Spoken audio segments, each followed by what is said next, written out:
What's up, scholars? It's Caden with Black Books Animated.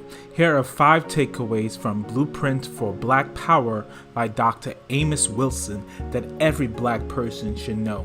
If you're someone that desires to help improve your community, you would want to watch this entire video. And if you haven't already, go ahead and smash that like button. It helps with the YouTube algorithm, and subscribe to the page. Alright, let's jump in. Power is not always bad. Power in and of itself can be both a detrimental and a beneficial aspect of social relationships, and can be made to play the negative as well as the positive role in the constitution of human social life. The problem with the black community is that we have been indoctrinated to believe that power is a negative thing. Unfortunately, in many of our churches, we are led to believe that it is holy to be powerless, which stops us from trying to accumulate wealth or power. In order for the black community to advance, we must get rid of these negative associations with having and developing power structures of our own.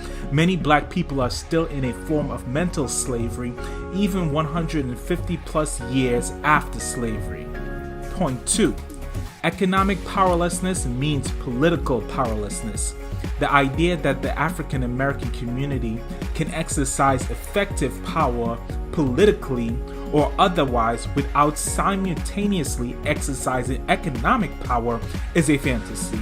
The elections of black to high office, even to the highest office, and their platinous appointments to various courts, powerful dictatorates, boards, commission, heads of multinational corporations, powerful regulatory agencies, and the like, will do relatively little to enhance the power of the African American community or release it from its subordinate relationships to the white American community.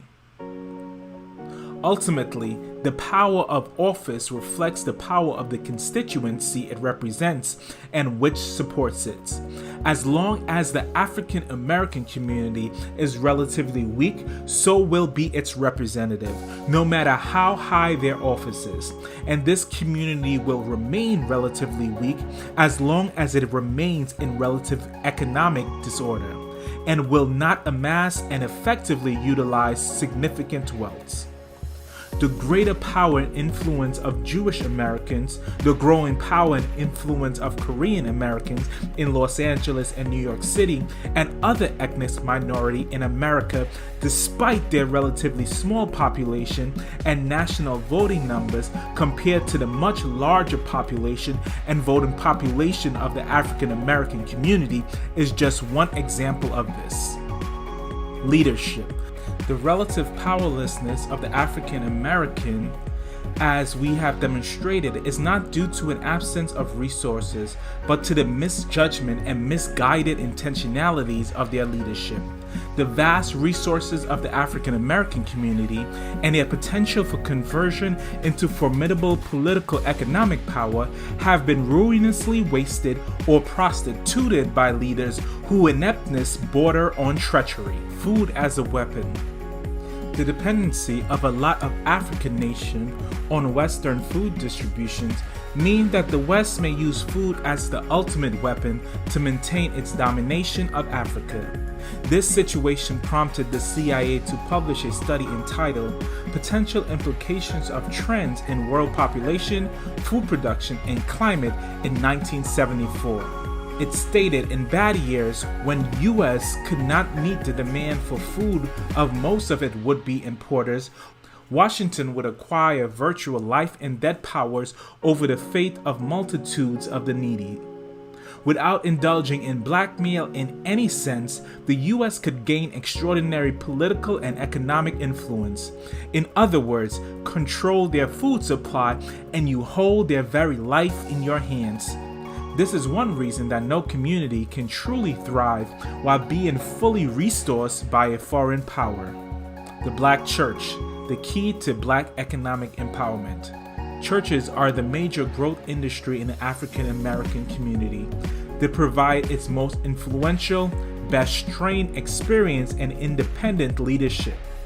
Both before and after the Civil War, the Black church was the primary social institution which structured and organized life in the African American community.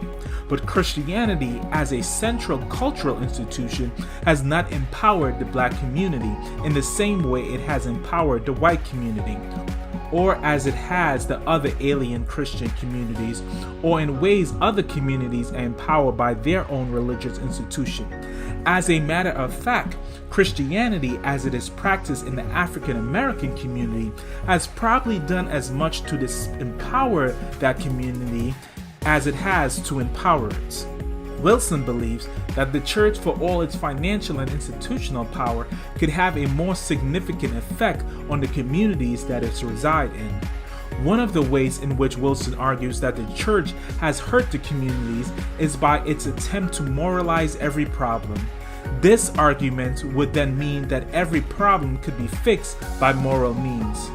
His strong critique of the church does not come without any suggestions or examples of how churches could help to advance the community, and even more applicable examples of how churches have had success in the past in advancing the community.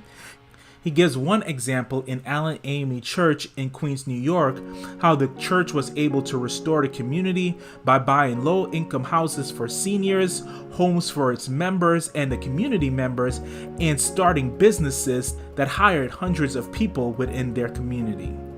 Okay, scholars, thank you for watching. If you haven't already, please hit the like button. It really helps out the page. Subscribe to the channel and hit the bell to be notified of when we post something new.